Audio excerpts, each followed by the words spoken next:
নমস্কার দর্শক বন্ধুরা, আশা করি সবাই খুব ভালো আছেন।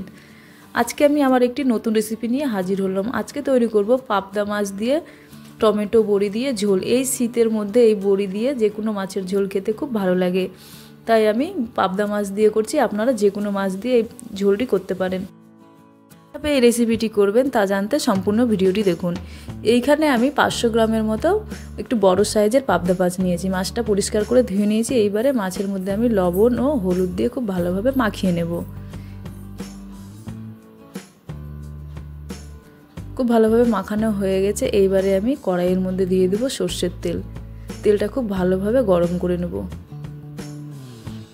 তেলটা খুব ভালোভাবে গরম হয়ে গেছে। এইবারে আমি এক এক করে মাছগুলো ভেজে নেব। খুব বেশি ভাজার প্রয়োজন নেই, পাবদা মাছ হালকা করে ভাজলেই বেশি ভালো লাগে, তাই আমি হালকা করে ভাজা হয়ে গেলে এক পিঠ উল্টে আরেক পিঠ ভেজে তুলে নেব।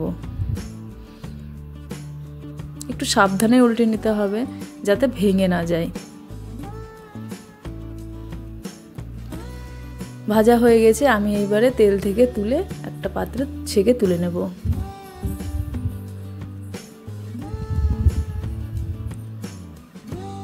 এবারে এইখানে আমি নিয়েছি একটা বড় সাইজের আলু এবং আলুটা লম্বা লম্বা করে কেটে নিয়েছি। আলুটা আমি ওই তেলের মধ্যে ভেজে নেব। আলুটা একটু লাল করে ভেজে নেব। আলুটা লাল করে ভাজা হয়ে গেছে। এইবারে আমি আলুটাও আমি একটা প্লেটে তুলে নেব। আর নিয়েছি এখানে আমি বড়ি। এই শীতে এই বড়ি খেতে খুব ভালো লাগে। বড়িটা আমি হালকা করে ভেজে নেব ওই তেলের মধ্যেই।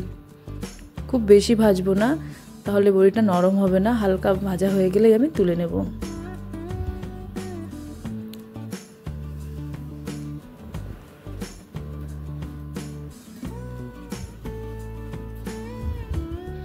এইবারে ওই তেলের মধ্যেই আমি দিয়ে দেব দুটো তেজপাতা ও গোটা জিরে ফোড়নের জন্য। কয়েক সেকেন্ড পর আমি এইখানে দিয়ে দেব পেঁয়াজ কুচি। দুটো মিডিয়াম সাইজের পেঁয়াজ কুচি করে নিয়েছি। পেঁয়াজটা দিয়ে দিলাম। এবারে পেঁয়াজটা আমি একটু লাল করে ভেজে নেব।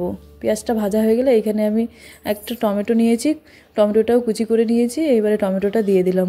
ওর সাথে সামান্য লবণ দিয়ে দিলাম যাতে টমেটোটা নরম হয়ে আসে। আবার আমি খুব ভালোভাবে টমেটো ও পেঁয়াজ কষিয়ে নেব যাতে টমেটোটা নরম হয়ে আসে। একটু খুন্তির সাহায্যে এইভাবে করে টমেটোগুলো ম্যাশ করে নেব।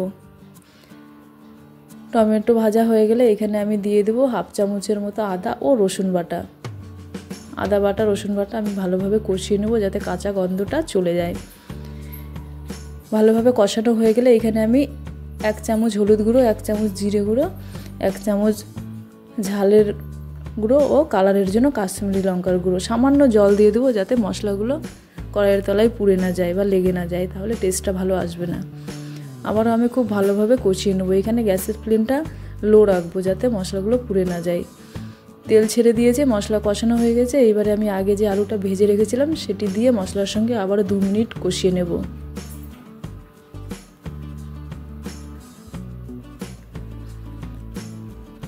আলুটা খুব ভালোভাবে কষানো হয়ে গেছে। এইবারে আমি দিয়ে দেব জল।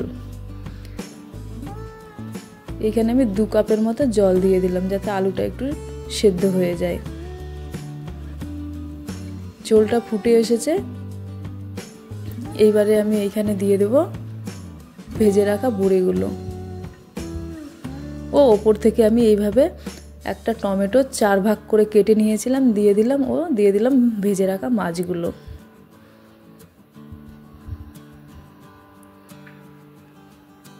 আমি এখানে ঝোলটা খুব বেশি রাখবো না। এইবারে আমি পরিমাণ মতো লবণ দিয়ে দিলাম।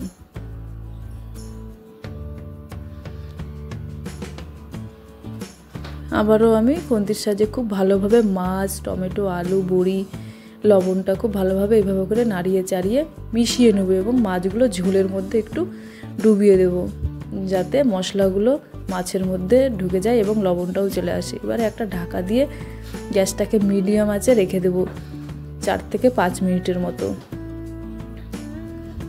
ঢাকনা তুলে তারপরে এখানে আমি 5 মিনিট পর হাফ চামচ গরম মশলা গুঁড়ো দিয়ে গরম মশলাটা খুব ভালোভাবে মিশিয়ে নেব।